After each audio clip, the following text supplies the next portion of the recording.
Dragon చైనాకు విస్తరణకాంక్ష ఎక్కువ. సరిహద్దుల్లో ఆగడాలకు అంతుపంతు లేకుండా ఉంది. ఆసియాలో నియంతృత్వ పోకడలకు పోతుంది. అయితే చైనా ఆధిపత్యాన్ని ఒక భారతదేశమే అడ్డుకుంటుంది. చైనా సామ్రాజ్యవాదానికి భారతదేశమే సవాల్ విసురుతుంది. తాజాగా మాల్దీవులను చైనా తన ఆధీనంలోకి తెచ్చుకుంది. దీంతో భారత్తో తెగదింపులు చేసుకుంది మాల్దీవులు. చైనాకు ఈ ఆట కొత్త కాదు. మొదట పాకిస్తాన్తో చైనా ఈ ఆట మొదలుపెట్టింది. పాకిస్తాన్ ఆర్థికంగా దివాలా తీసేదాకా చైనా సర్కారు నిద్రపోలేదు. పాకిస్తాన్ రోడ్డున పడ్డాక ఆ దేశాన్ని వదిలేసింది. ఆ తర్వాత శ్రీలంక, బంగ్లాదేశ్, నేపాల్ ఇలా అన్ని దేశాలపై డ్రాగన్ చైనా కన్నేసింది. ఆర్థికంగా బలహీనంగా ఉన్న ఈ దేశాలకు భారీ ఎత్తున సొమ్ములు ఇస్తామని ఆశపెట్టి తన శిబిరంలోకి లాక్కునే ప్రయత్నాలు చైనా నిరంతరం చేస్తోంది.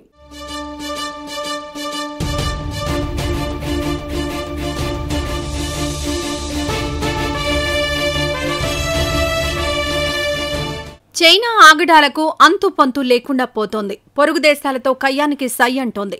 చిన్న చిన్న విషయాలను సాకుగా చూపించి అంతర్జాతీయ సరిహద్దులను మార్చేయడానికి డ్రాగన్ చైనా కుయుక్తులు పన్నుతోంది. కొంతకాలంగా భారత్ పట్ల కక్షతో వ్యవహరిస్తోంది చైనా. దీనికి ఒక ప్రధాన కారణముంది.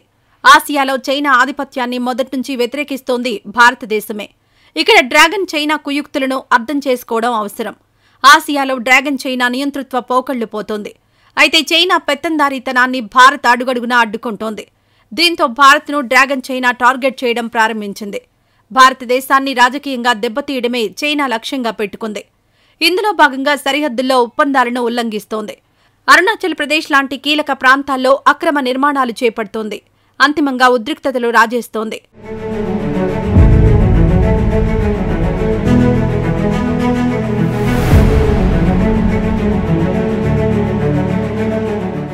ఆసియాలోని చిన్న చిన్న దేశాలను నయానో భయానో తమ మాట వినేలా చేసుకుంటోంది డ్రాగన్ చైనా.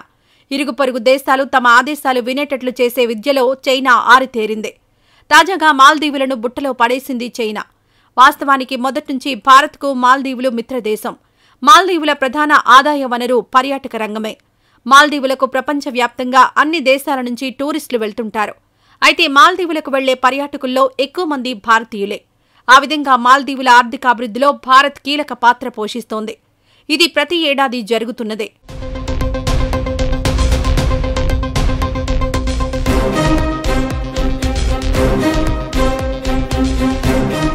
చైనా తైవాన్ వివాదం కొంతకాలంగా అంతర్జాతీయ రాజకీయాల్లో హల్చల్ చేస్తోంది.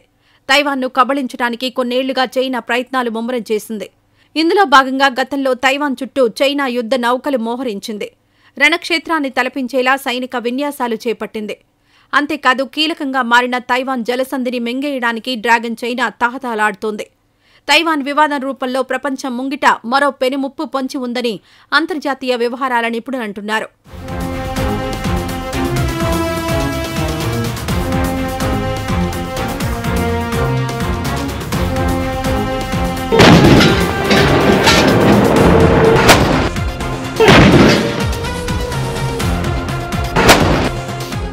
కొన్ని దశాబ్దాల నుంచి చైనా తైవాన్ మధ్య మీడియన్ లైన్ అనధికారిక సరిహద్దుగా కొనసాగుతూ వస్తోంది.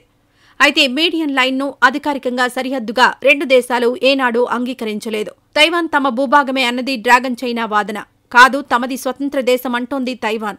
అసలు తైవాన్ స్వతంత్ర దేశమా, చైనాలో అంతర్భాగమా అనే విషయం పక్కన పెడితే ప్రస్తుతం అక్కడి పరిస్థితి ఏమాత్రం బాగాలేదు. చిన్న దేశమైన తైవాన్ను డ్రాగన్ చైనా ముట్టడించడానికి రెడీ అవుతోంది. తైవాన్ చుట్టూ అనేకసార్లు జెట్ ఫైటర్లను మోహరించింది.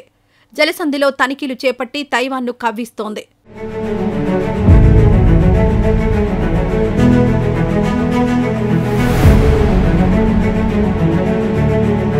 వాస్తవానికి చైనా సైనిక శక్తి ముందు తైవాన్ నిలబడలేదు. విస్తీర్ణం ప్రకారం చూసినా తైవాన్ చాలా చిన్న దేశం.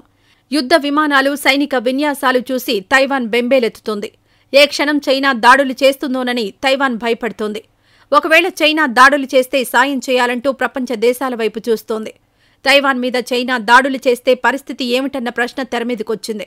తైవాన్పై డ్రాగన్ చైనా సైనిక దాడులు మొదలు పెడితే అది ప్రపంచానికి పెనుముప్పుగా మారడం ఖాయం. దీంతో తైవాన్పై యుద్ధానికి దిగకుండా చైనాకు ప్రపంచ దేశాలు నచ్చజెప్పాలని శాంతిప్రియులు కోరుతున్నారు.